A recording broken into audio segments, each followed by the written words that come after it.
gente vai continuar o assunto da última aula, que foi sobre a parte de quantidade de movimento, né? O que a gente vai ver hoje, na realidade, é meio que a aplicação dos conceitos da aula passada, né? Que é a parte de conservação de quantidade de movimento.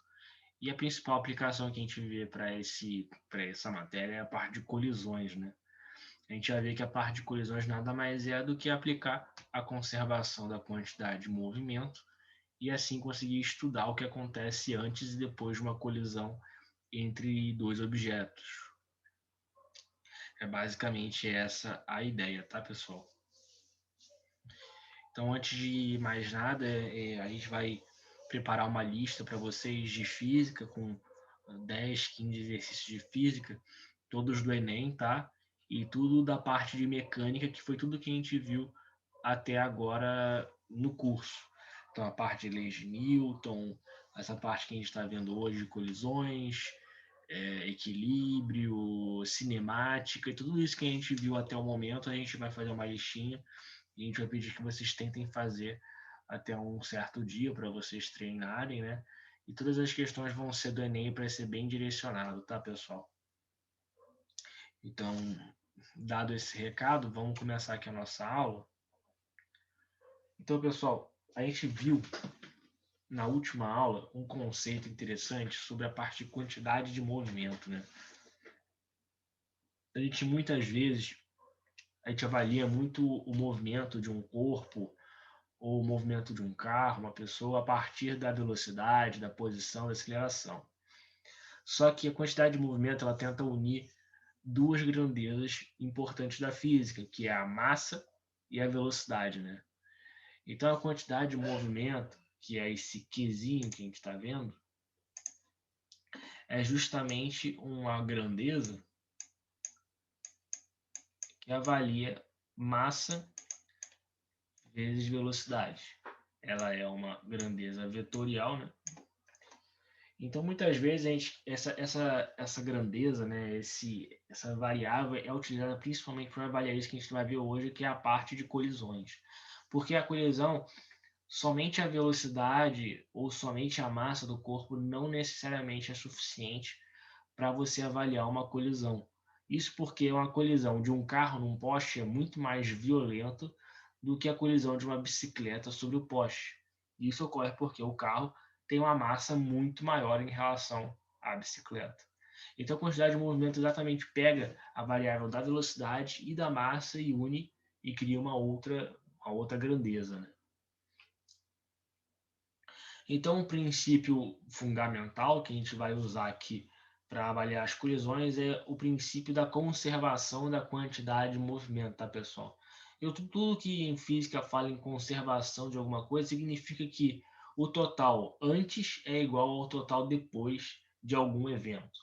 Então, quando a gente avalia conservação, a gente está querendo dizer que o inicial é igual ao final. Conservação de energia, conservação de qualquer coisa. Então, nesse caso, conservação da quantidade de movimento. Então, o que a gente quer dizer aqui? Que a quantidade de movimento antes da colisão e depois da colisão vão ser iguais. Isso vai ser basicamente a principal ferramenta que a gente vai usar para avaliar qualquer tipo de colisão, tá, pessoal?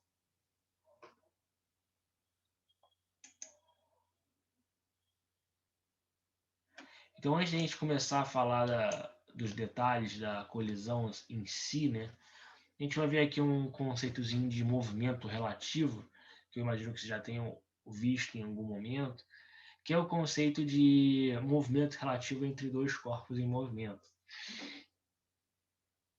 Então, nesse primeiro caso, a gente vai ver a velocidade relativa em quando os carros A e B estão no mesmo sentido, né? Então, se você está dentro do carro B e está observando o carro B está a 40 km por hora e o carro A está a 60. Então você meio que observa o carro A se distanciando de você a 20 km por hora, né? É a diferença entre as duas velocidades, né? Isso porque a gente chama de velocidade relativa quando os dois objetos estão andando na mesma direção. A gente fala que a velocidade relativa vai ser igual a velocidade maior menos a velocidade menor, né? Então, é a diferença entre as velocidades. Então, nesse caso que a gente está vendo aqui, ó, entre essa bolinha A e essa bolinha B, por exemplo, a velocidade relativa entre eles dois vai ser 10 menos 50, né? Avaliando em módulo, vai dar 40 metros por segundo para deixar positivo, né? Isso porque os dois objetos estão se deslocando no mesmo sentido. Os dois estão indo para a direita. Então a velocidade relativa entre eles é um menos o outro. Já quando a gente avalia um movimento em sentidos opostos, aí é diferente a conta que a gente vai fazer. Porque se você tem um carro andando a 40 e o outro andando a 60, um de frente para o outro, isso significa que a velocidade relativa entre eles é a soma entre as duas velocidades. Então, você tem a sensação de que... Oi, Ana, pode perguntar. Não, professor, que eu estava vendo, ali embaixo está assim, 10 mais menos 50. Isso. Não tem aquela regrinha de matemática, não, que tipo que um mais ele não mudaria o sinal de dentro, então ficaria 10 menos 50, aí daria um número negativo, ficaria menos 40. Uhum. Não. Entendi a sua pergunta. Ficaria. É pelo seguinte, Não Ana. seria isso? Então, é o seguinte, Ana, tá vendo esse colchetezinho aqui, ó? Que eu tô marcando? Esse colchetezinho aqui. Esse colchetezinho aqui significa o seguinte. Ele significa que a gente está avaliando o módulo do número.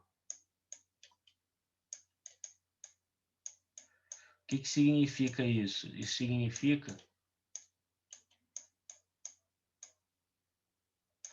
do valor, né?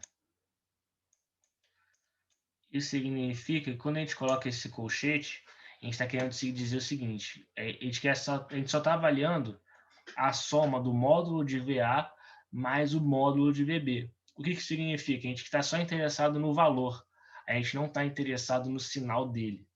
Então, o que acontece? O módulo de menos 50, isso aqui é igual a 50. Ou seja, a gente tira o sinal, a gente não está interessado no sinal, tá? Quando a gente coloca esse colchetezinho, a gente quer deixar tudo positivo, tá? Então a gente coloca o colchetezinho aqui e vai ficar o menos 50 dentro do módulo é 50. Então acho que é daí onde veio a sua dúvida, que aqui é a mesma coisa. 10 menos 50 daria menos 40. Mas como está dentro do módulo, isso aqui é igual a 40. Certo? Então esses colchetes significam o módulo do número. Pode perguntar. Até mesmo naquele dali que está fora do colchete, do movimento de sentidos opostos. Qual que está fora? Que está fora do colchete. Entendeu? Tipo, Qual que tá o mais fora? está ali fora. E aí. Ah, tá. Entendi. Isso, entendi. Não, mesmo assim, porque você está avaliando primeiro o que acontece aqui, ó. Você primeiro avalia o que acontece aqui e depois você avalia o externo. Então fica assim.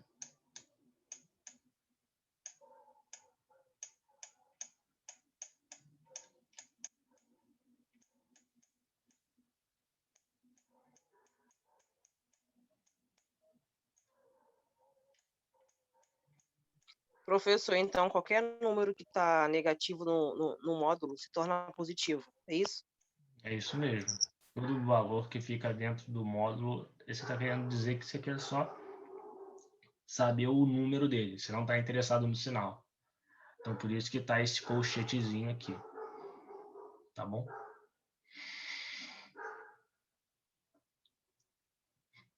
Então, boa observação essa da Kenny e da Ana. Ficar atento a isso, tá? Sempre quando eu falar em módulo, a gente está querendo falar só do valor sem o sinal. A gente não está preocupado com o sinal. Tá bom? Então, em resumo, pessoal, o que a gente está vendo aqui, movimento no mesmo sentido, a velocidade relativa é a subtração delas. Movimento em sentidos opostos, a velocidade relativa é a soma. Beleza?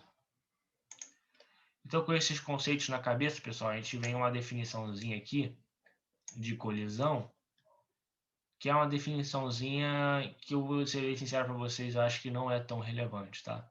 Mas a gente vai passar por aqui por esses conceitos que são interessantes, mas o que é mais importante para a gente é conseguir saber aplicar a conservação da quantidade de movimento. Então, vamos lá.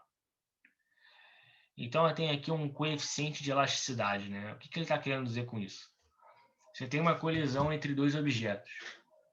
Você pode ser que na colisão, por exemplo, batem duas coisas e logo depois que essas duas coisas batem, elas continuam um movimento depois da colisão.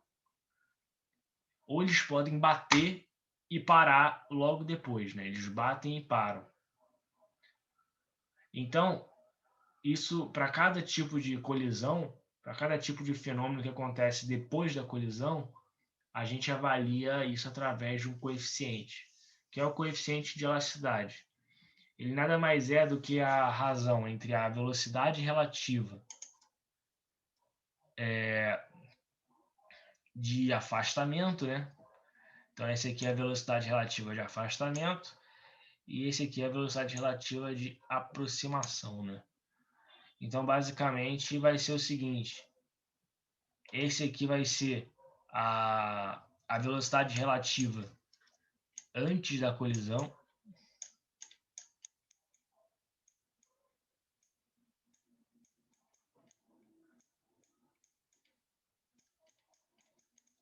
E essa aqui vai ser a velocidade relativa depois da colisão. Então, é basicamente isso, pessoal. A gente avalia a velocidade relativa antes e depois da colisão. E a partir disso a gente consegue avaliar esse coeficientezinho. Depois da colisão.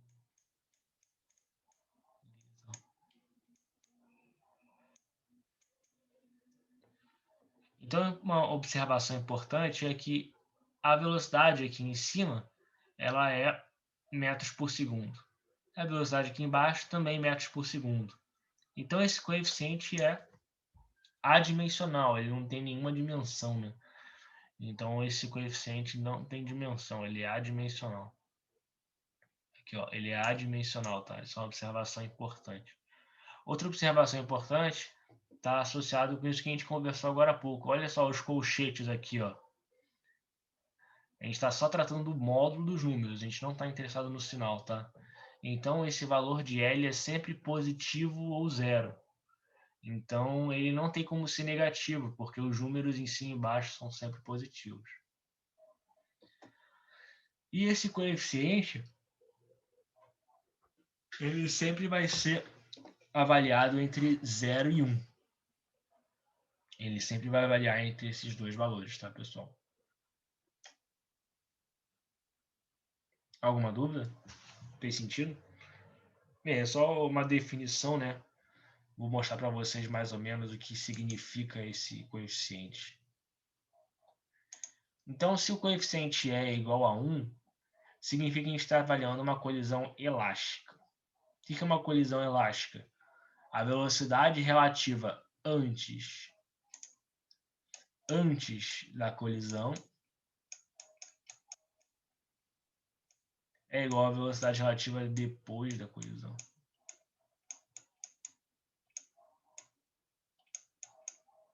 Ok?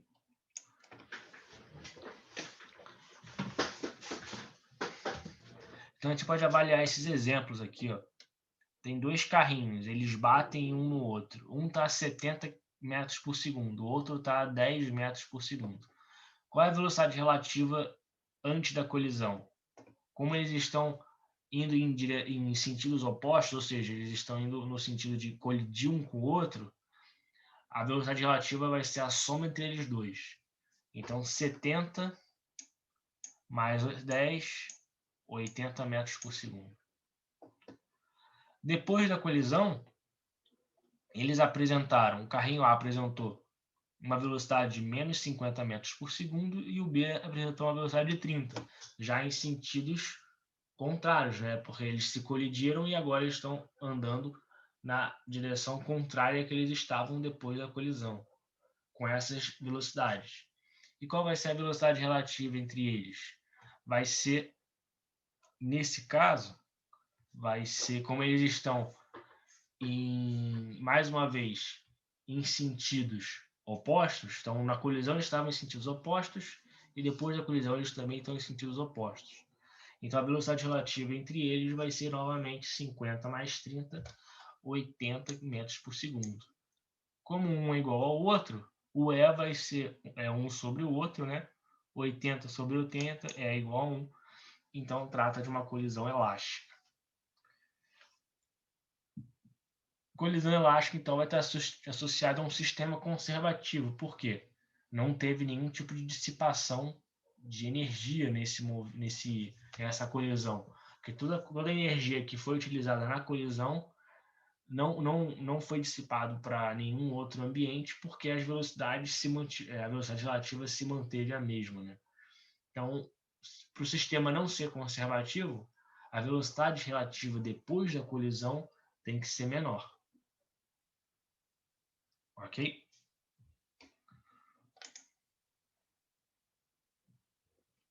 E aí agora eles têm as colisões totalmente inelásticas.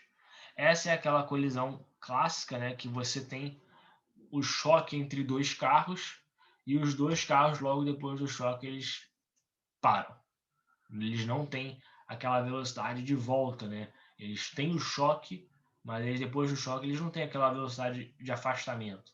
Eles se chocam e param naquele mesmo lugar logo depois da colisão. Então, é uma colisão totalmente inelástica, o E é igual a zero, porque a velocidade a velocidade relativa depois da colisão é zero. Não tem velocidade relativa depois da colisão. A velocidade antes da colisão, nesse exemplozinho, era 80 mais 60, 140. A velocidade depois da colisão é zero, logo é igual a zero. Nesse caso, é um sistema dissipativo, né? Nesse caso, não sobrou nenhuma energia. A energia final é menor do que a energia inicial, né? Nesse caso, a energia final é zero, né? Porque a velocidade relativa final é zero. Então, na colisão totalmente inelástica, é basicamente isso que a gente tem que avaliar. É o choque, e logo depois do choque, os objetos ficam parados. E tem agora o meio do caminho, né? Que é parcialmente inelástico. Nesse caso, os objetos se chocam e logo depois que eles se chocam, eles voltam a se movimentar com uma velocidade de afastamento, só que a velocidade relativa não é igual à velocidade relativa inicial, ela é menor. Então, nem toda energia se conservou depois da colisão. Parte da energia foi dissipada. Mas, mesmo assim, eles ainda vão apresentar alguma velocidade depois da colisão. Então, ele vai ter alguma velocidade depois da colisão, então ele é parcialmente inelástico. E aí, nesse caso, o valor de E vai variar entre 0 e 1. Então, temos aqui mais um exemplo. A velocidade relativa foi de 50 para 40, então, parcialmente inelástica. Pessoal, alguma dúvida com relação a essas definições?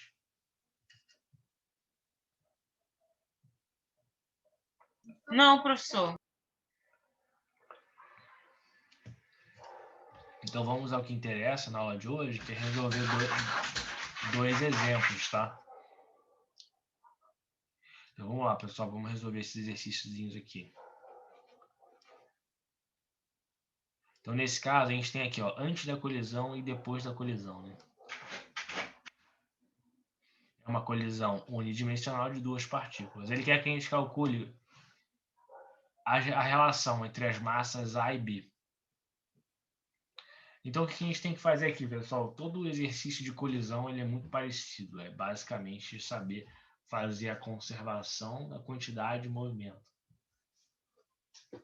Então, o que a gente tem que fazer, pessoal? A gente tem que avaliar o sistema que a gente está estudando, né? Então, coloquei um quadradinho aqui para o sistema antes e o sistema depois, né? E agora eu tenho que calcular qual é a quantidade de movimento total antes e qual é a quantidade de movimento total depois. Antes de fazer isso, sempre importante a gente traçar um referencialzinho, né? Para a gente dizer o que é velocidade positiva e o que é velocidade negativa. Isso é importante, tá?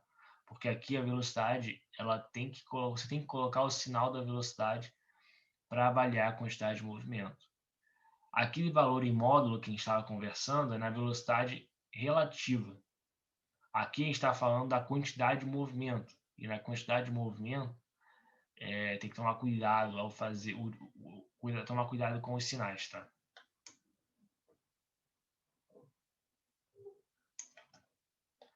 Então, vou dizer que para a direita é positivo.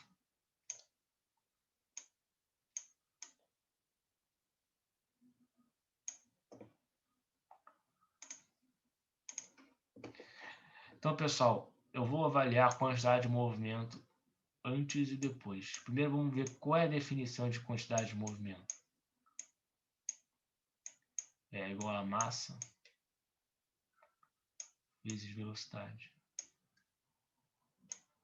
Então, a quantidade de movimento antes, vou chamar de 1. Vou colocar assim, 1, 2. Basicamente, pessoal, para a gente avaliar a quantidade de movimento de um sistema, basicamente a gente somar a quantidade de movimento dos corpos dentro desse sistema, né? Então, a quantidade de movimento 1 vai ser a quantidade de movimento da bolinha A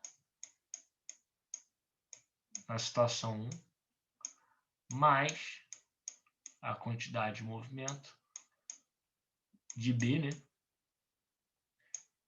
na situação 1. E qual é a quantidade de movimento 2?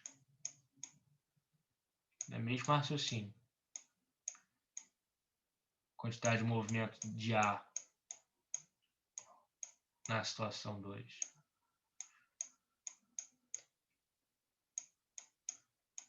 Mais a quantidade de movimento de B na situação 2. Pessoal, eu quero que vocês digam para mim qual é a quantidade de movimento em A na situação 1. Falem para mim, por favor. Vai ser 3 metros por segundo. Já tô somando já. Eu tô colocando, não fiz a conta direto não, professor. Tipo, eu tô falando em parte. Seria 3 mais 6, não? Ou menos 3 mais menos 6. Então, o seu raciocínio está certo, Ana, mas tem que lembrar que a quantidade de movimento tem a massa. Ah, a massa, sim. então, a gente não sabe qual é a massa A, a gente não sabe qual é a massa B, né? Então, aqui, vou chamar de MA e MB.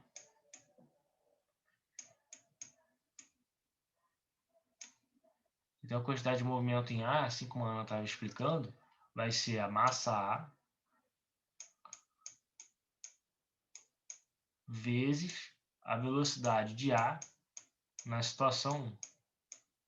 Que é quanto? É 3. Qual é a quantidade de movimento de B em 1? Se é a massa de B vezes a velocidade de B na situação 1. Qual é a velocidade de A na situação 1, pessoal? Vai ser 3. 3, exatamente. 3. Professor, então quando não tem a massa, pode considerar como se fosse 1? Não. Não. Aqui a gente não sabe quanto é que é a massa, certo? Ele não falou pra gente. Na verdade, o que a gente quer saber é exatamente a relação entre a massa A e a massa B, né? Então a gente vai fazer as contas com o objetivo de saber quais são as massas. Nesse caso, a massa é o que a gente quer descobrir, né? E no caso, em B, pessoal, vai ser a massa B vezes quanto? 6. Isso, mas tomar cuidado agora, olha só. O 6 está para a esquerda. Então tem que Então colocar... seria menos. Isso, exatamente. Menos 6.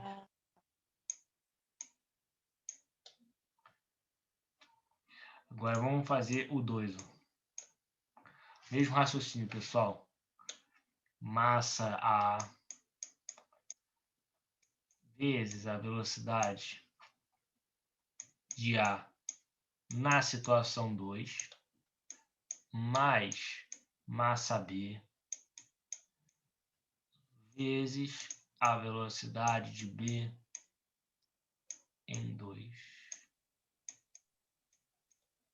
Pessoal, qual é a velocidade? Qual vai ser no caso da situação 2, né? Vai ser a massa... Menos 5 Menos 5. Perfeito, metros por perfeito, segundo, mais 4 metros por segundo. perfeito. Mais 4. Perfeito. MB. A gente chegou nessas duas equações, pessoal. E agora a gente vai aplicar o seguinte: a conservação da quantidade de movimento.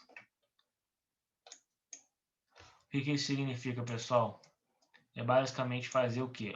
A quantidade de movimento antes, que é o Q1, igual a quantidade de movimento depois.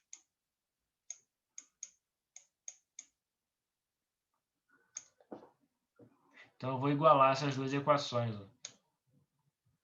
3MA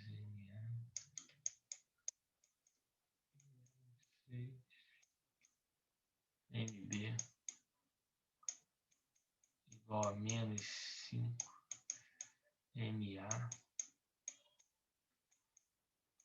mais 4MB.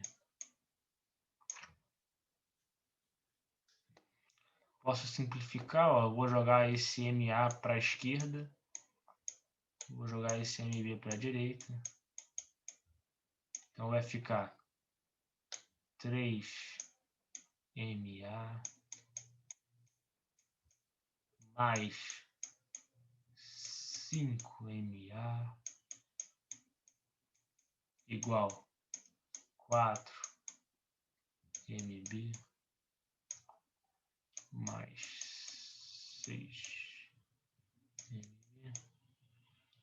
Quanto é que dá isso? 8. 8 igual a 10. Igual a 10. Então eu quero saber, pessoal, quanto é que vale MA sobre MB. Então eu vou pegar esse MB aqui e jogar dividindo. E o 8 eu jogo dividindo para o outro lado. Né? Vai ficar MA.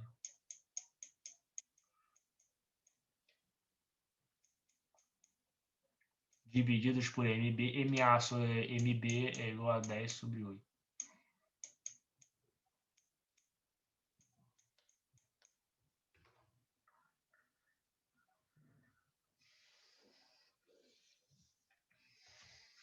Pessoal, dúvidas? Professor, se eu quiser dar continuidade na conta, eu posso simplificar ela por 2 e aí daria 5 sobre 4, ou então dividir eles e aí daria um número com vírgula? Pode. Pode ficar à vontade aí. Eu normalmente deixaria esse resultado assim. Eu não gosto muito de trabalhar com número com vírgula, eu ficaria assim.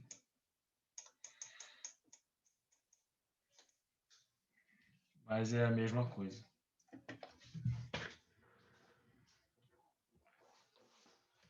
Deu para entender, pessoal, esse conceito da conservação de quantidade de movimento?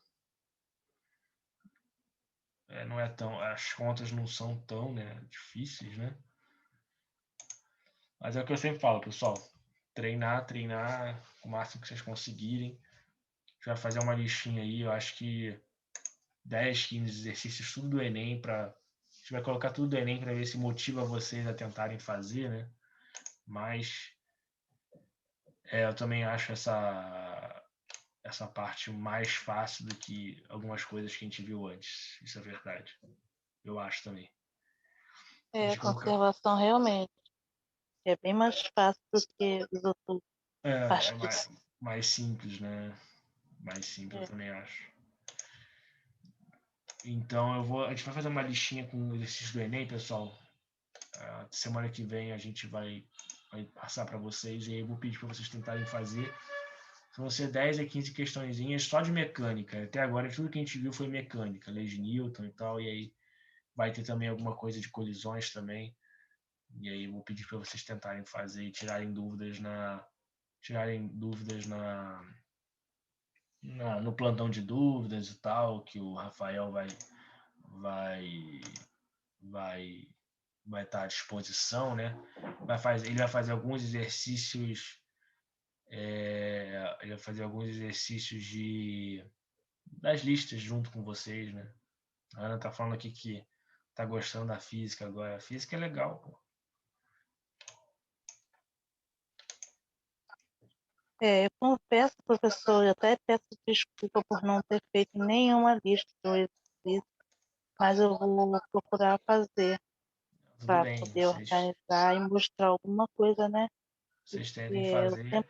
Eu até sugiro que quando receberem essa lista do Enem, vocês tentem fazer e vão ser poucas questões e vão ser todas voltadas para o Enem, né? E aí vocês vão poder sentir bem aí como é que são as questões do Enem, tudo aplicando o que a gente está vendo, que a gente viu até agora. E aí dá para vocês sentirem bem como é que é a prova também. Pois é, porque esse Enem deve ser bem puxado esse ano. Ano retrasado passado eu fiz. Esse ano eu já peguei isenção, vou fazer agora a inscrição e parece que vai ficar bem puxado. Isso aí eu não sei te dizer se vai ficar mais ou menos difícil. A Karen perguntou se vai ter questões mistas. Eu não entendi o que você quis dizer com questões mistas. Tipo, de tudo que a gente viu, foi isso que eu quis dizer, mas eu acho que você respondeu. Eu quis dizer, tipo, não vai ser só isso que a gente viu hoje. Não vai ser só o que a gente viu hoje, até agora. Vai ser tudo que a gente viu desde o começo do curso. Então vai ter questão de força, porque tudo está dentro do campo mecânica, né? Tudo isso é mecânica. Então, são várias questões de mecânica, mas pode ter parte de lei de Newton, cinemática. Então, na verdade, é como se fosse uma lista de tudo que a gente viu até agora, só com questões do Enem bem objetivo para a gente focar bastante no Enem. Então, acho que vai ser bacana.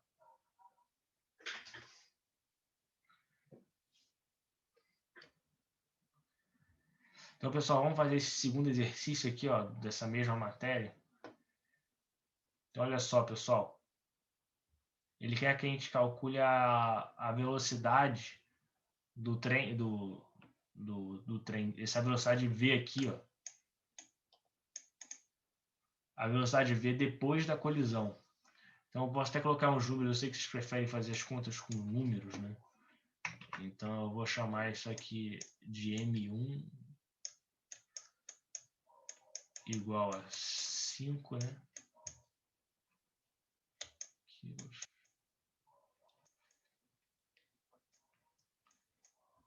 M2 igual a 2 quilos. E essa velocidade V0 eu vou dizer que ela é igual a 2 metros por segundo. Eu quero saber qual é a velocidade depois da colisão. Tá bom? Então, a mesma coisa, pessoal, olha só. Defino o meu sisteminha antes e depois. Ana, pode perguntar, Ana. Em qual direção? Ah, tem repouso, né? Não tem direção. Não, você tem razão. Vai ser 0. Ah, tá. Não, tem razão. A gente tem que sempre colocar uma direçãozinha de referência, tá? Então, vamos colocar aqui, ó, para a direita, positivo.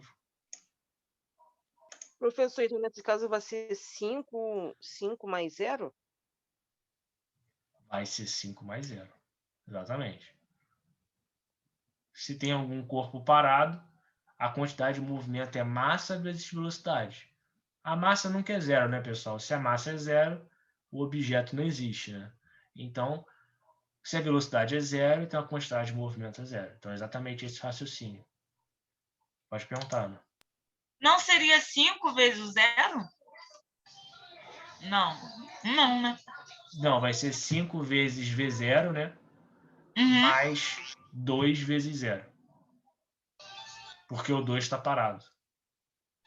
Ah, sim. Mais 5 vezes o V0 não daria 0, não, né? Daria 0? É, 5 vezes V0, né? O V0 é 2, né? Ah, tá. É 2. É, tá meio ruim aqui. Deixa eu escrever novamente aqui também. Vou colocar aqui assim. É porque eu achei que eu esqueci que V0 é a velocidade inicial, né? Isso, E exatamente. aí eu tava pensando que ia multiplicar por 0. Por isso que eu buguei. Ué, 5 vezes 0 dá 0. É, o carrinho 1 tá a velocidade de 2 metros por segundo, né? O carrinho 2 está parado. Então, já que o pessoal já está comentando o resultado, ó, qual vai ser a quantidade de movimento 1? Vai ser a massa do carrinho 1 vezes V0 mais a massa do carrinho 2 vezes 0, porque ele está dizendo que o carrinho 2 está em repouso, está parado. Então, qual é a massa do carrinho 1? É 5. Qual é a velocidade do carrinho 1? É mais 2. 2. Isso. É mais 2. Perfeito. Eu tenho aqui 10. Ó. Qual é a unidade de quantidade de movimento, pessoal? Quilograma metro por segundo. E na situação 2, pessoal, qual é a quantidade de movimento na situação 2?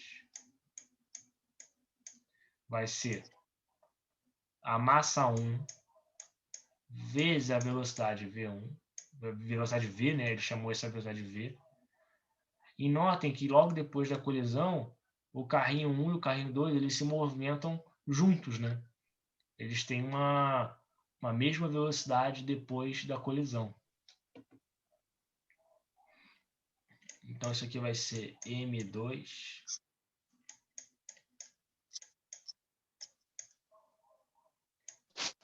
vezes V, né? Quanto é que vale M1? 5 vezes V. Mais M2 é 2. Aí repete o 2 aí de novo. O que foi? Não entendi. Aí repete o 2 aí novamente.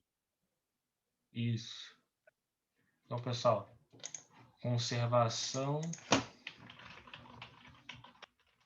da... Professor, que colisão seria essa? Seria uma colisão inelástica? Seria elástica. É Então, inelástica? isso que a gente vai discutir agora. Ah, sim. Vamos chegar primeiro na resposta da velocidade e a gente vai avaliar. Ó, conservação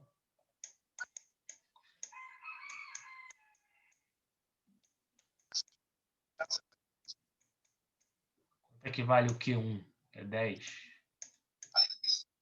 Quanto é que vale o Q2? 7. Qual é a velocidade? 10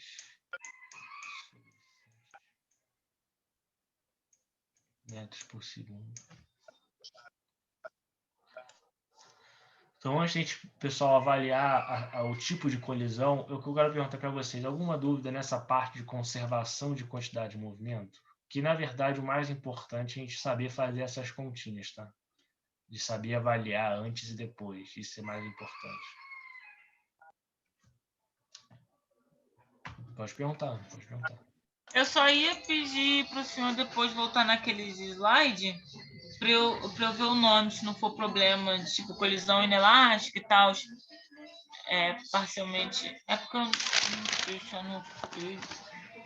Eu não tenho igual a minha cara, pra ser sincera, mas. Como é que a gente faz? Olha só, como é que a gente faz para avaliar o tipo de colisão? O que a gente tem que observar é essa continha aqui, ó. É igual a velocidade relativa 1. Aliás, desculpa, é velocidade relativa 2 sobre a velocidade relativa 1. Velocidade relativa 2 é a velocidade relativa depois da colisão. E a velocidade relativa 1 é antes da colisão. Então, basicamente, o que a gente tem que avaliar são essas duas velocidades que a gente consegue perceber que tipo de colisão que é. Então, antes de a gente ver aqui os detalhes, vamos ver no nosso exemplo aqui, ó. Qual é a velocidade relativa da situação 1, pessoal? É 10.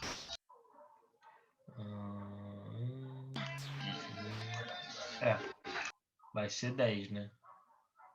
Sim, 10, concordo. Porque 1 tá parado, né?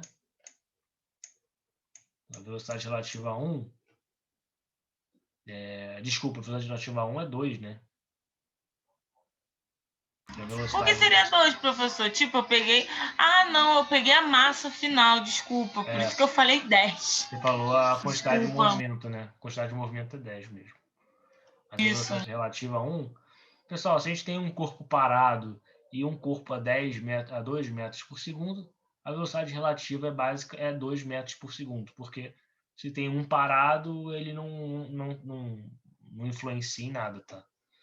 Então a velocidade é 2 metros por segundo. Agora tem que tomar cuidado com a velocidade relativa a 2, tá?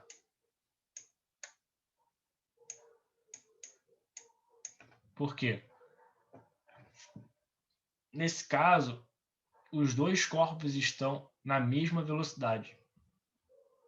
Nesse caso, ó, vou fazer um parênteses aqui, ó.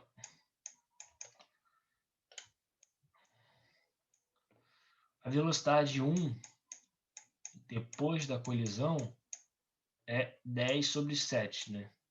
Foi o que a gente calculou agora.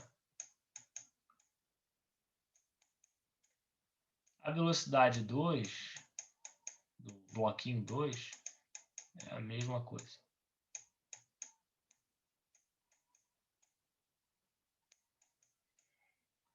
Note que esse é um caso em que os carrinhos eles estão andando na mesma direção, né? Então, eles não estão num caso de afastamento. Eles estão andando na mesma direção, né? Então, seria um caso de... não é aproximação, desculpa. Não é aproximação. Seria um caso de afastamento. Então, como eles estão andando na mesma direção, a velocidade relativa é uma velocidade menos a outra. Vamos olhar novamente lá. Aqui, ó. Movimento no mesmo sentido. Movimento no mesmo sentido. Velocidade relativa vai ser 50 menos 10. Movimento em sentidos opostos. Aí a gente soma. 40 mais 60. 50 mais 10, tá? Então, nesse caso, a gente está no mesmo sentido na situação depois aqui, ó. Então, a velocidade relativa a 2 vai ser igual a 10 sobre 7 menos 10 sobre 7, que é igual a 0. Então, o E é igual a VR depois da colisão sobre a velocidade relativa antes da colisão. Com a velocidade depois da colisão é 0, pessoal, 0 sobre 2 é 0. Então, a gente tem, nesse caso, uma colisão totalmente inelástica, né? Que é quando o E é igual a 0. É o mesmo caso dos carros quando eles batem um no outro e param. Nesse caso, eles bateram e se mantiveram juntos, né? Como eles estavam, não era uma colisão frontal, né, de aproximação, era uma colisão que um está parado e o outro vem. um veio, né, bateu no outro e eles se movimentaram juntos. Não é um caso de colisão totalmente inelástica. Porque se fosse um caso de colisão elástica ou parcialmente inelástica, eles bateriam e cada um iria andar numa direção diferente, né? Nesse caso, eles bateram e andaram juntos. Então, é o mesmo caso dos carros que batem um de frente para o outro e param, né? Nesse caso, um está parado, o outro vem, bate e eles continuam andando juntos. Então, é um caso de uma colisão totalmente inelástica, em que a velocidade relativa depois da colisão é zero, tá? Porque eles têm a mesma velocidade relativa depois da colisão. Fez sentido, pessoal? E sim. Alguma dúvida?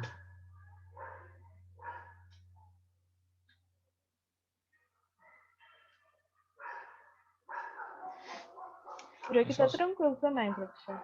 tranquilo? Então tá, pessoal, se vocês não tiverem mais nenhuma dúvida, era isso que eu queria conversar com vocês hoje, trazer esses conceitos. Então, a gente vai fazer uma lista para vocês fazerem.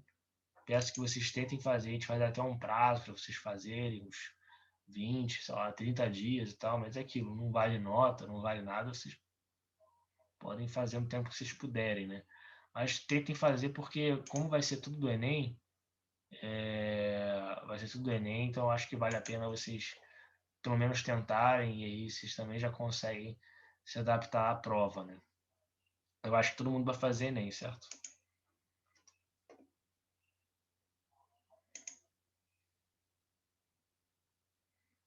Isso é, vai tentar, claro que você vai tentar, né? Vai dar o seu melhor.